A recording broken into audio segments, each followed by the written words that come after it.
Muito bem, estamos de volta e vamos então avançar com esta intervenção do Albano Maci, que critica o Parlamento por entender que não faz o seu papel na componente de legislação, mas também faz menção aqui à questão da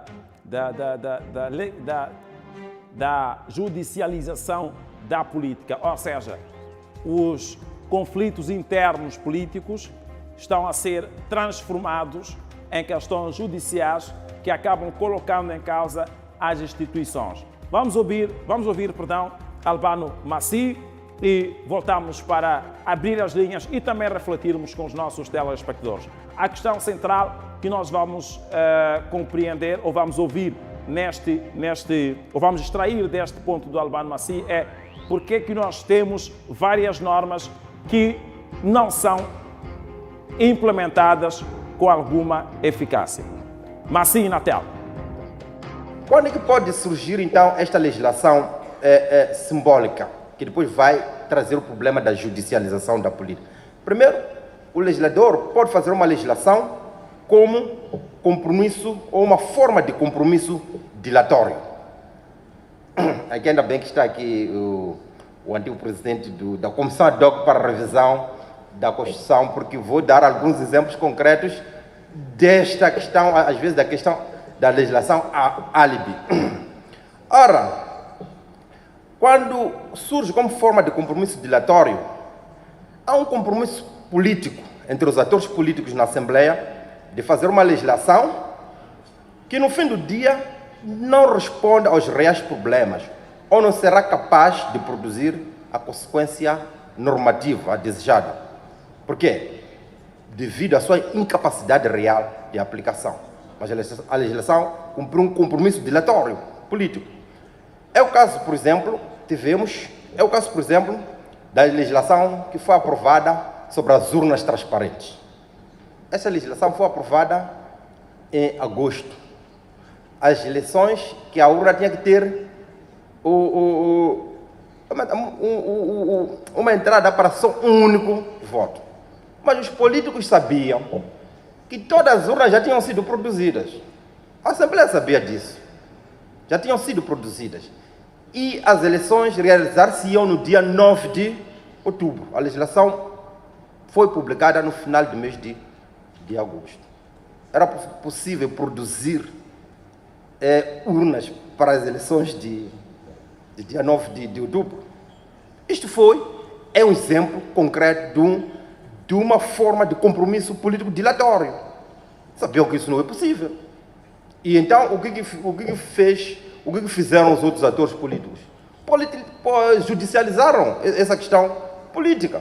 Vieram ao Conselho Constitucional a pedir para o Conselho Constitucional anular uma deliberação da CNE que diz que decidiu manter as urnas que já tinham sido adquiridas e tudo. Não, essa deliberação é ilegal, é inconstitucional. Mas já sabia que não era possível produzir urnas e distribuir ao nível todo do território nacional. Então, portanto, aí colocou-se o tribunal para decidir uma questão política, meramente política, que eles deviam ter decidido.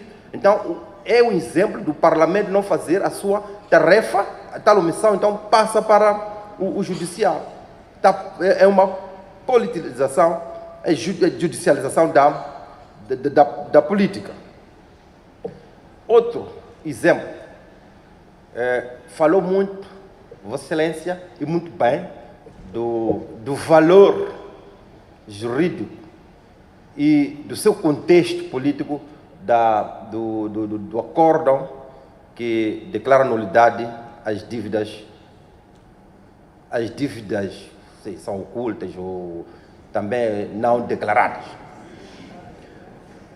A questão aqui, neste caso em concreto, aquele acordo em concreto poderia produzir a sua força normativa ou também os tribunais também quiseram também fazer decisões como compromisso dilatório ou um álibi. São questões que é possível discutir, apesar do seu impacto real e da sua qualidade, que tem a ver com a chamada legislação álibi.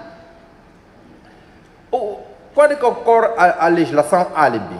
Ela ocorre ou é aprovada quando ocorre uma comoção pública, problemas relevantes que chocam a sociedade. E para fazer face a esta exigência pública, o Parlamento reage, ou o Estado reage, apresentando um álibi para calmar os ânimos ou tranquilizar o público. Então aprova-se uma legislação. E eu espero que não caiamos nisto por causa da comoção pública que houve no ano passado, por causa das eleições. Porque vou aqui tentar... há um problema de fundo, de natureza técnico-jurídica.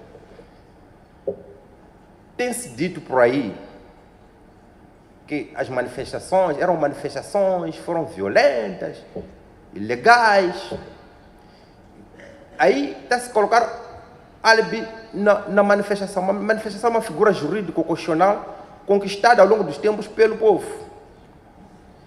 E quando diz que as manifestações ilegais tudo, quer dizer, aquela comoção pública que houve no ano passado, procura-se designar de manifestação, mas não é manifestação. Não são manifestações. É insurreição, uma insurreição fracassada. Mas vira-se o ponto para as manifestações. É uma insurreição, porque fracassou. Normalmente, para ter sucesso as insurreições, ou tem que contar com o apoio das Forças Armadas, um apoio ativo, ou inércia. Forças Armadas ou Forças de Defesa e Segurança nada a fazer para impedir essa insurreição.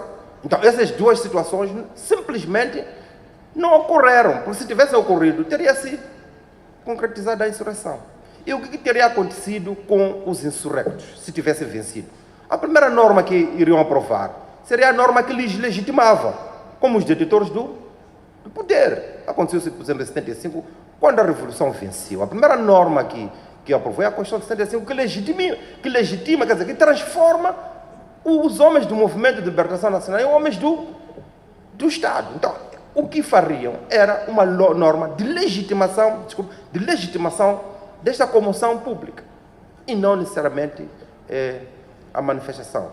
E para os que gostam, por exemplo, nisto, para os que gostam de ler a ciência, Marx, por exemplo, sobre Marx, a tal ditadura do proletariado, ele diz que o proletariado há de recorrer à sua arma, inevitavelmente. A burguesia, quando luta contra o proletariado, por causa do sentido de devir histórico, sempre há de vencer. Porque o proletariado luta no sentido da história. E então ele diz, não, qual é a arma que vai utilizar o proletariado? É a greve.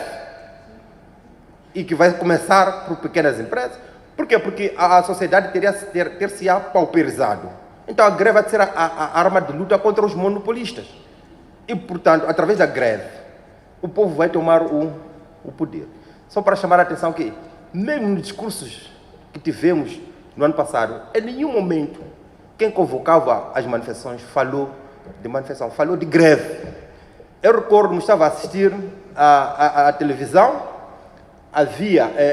foi na Cala Porto, surgiu, então, naquela confusão, então foi lá o comandante lá do distrital, não, vocês não podem fazer manifestação, essa manifestação. Então um cidadão estava dizendo, não, o senhor está errado, isso não é manifestação, isto é greve, o que foi convocado é greve, então não estamos aqui na manifestação, isto é greve, isto não é manifestação.